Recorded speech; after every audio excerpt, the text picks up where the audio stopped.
Welcome back. Now, every page is also going to have editor settings, and you'll find those editor settings inside of this menu. You'll go and hover over the settings. If you go to the integrations and you click the link, you'll notice the available integrations for this page. So for example, you'll notice that we have autoresponder integration, and what we can do is we can select our autoresponder. We can select an integration for it.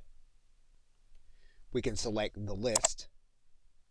And you'll notice then that ClickFunnels informs us that our autoresponder is now integrated with this page. All we'll need to do is to click back inside of our page and then click Save.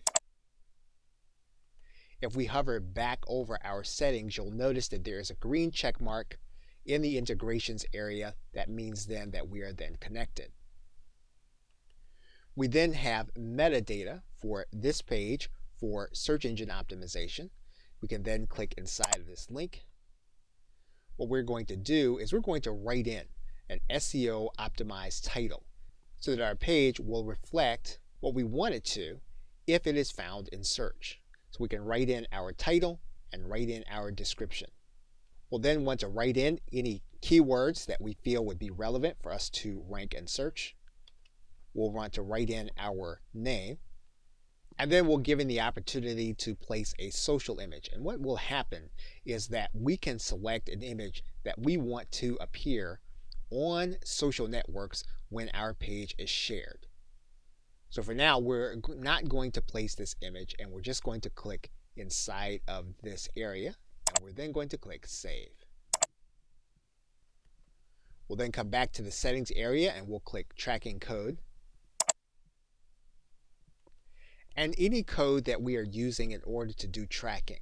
So for example, our Google Analytics code, our email marketing code, whatever code we're going to be using, we want to place it in this header area or the footing area, and that's going to be specified by the creator of the code. If we have custom coding for the page, we have space for that code in custom CSS.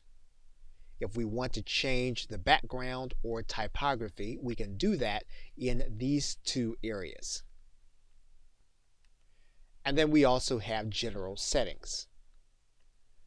So because this is an opt-in page, we can determine where the site takes our visitor once they submit.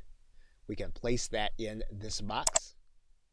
We can choose to deliver a digital asset if we want to upload one.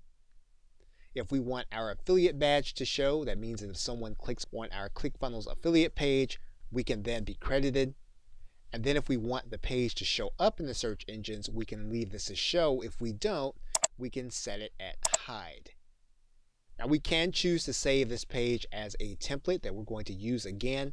If not, we're going to click back inside of this area and we're then going to click Save. Okay, so with that, thanks, and I will see you in another video.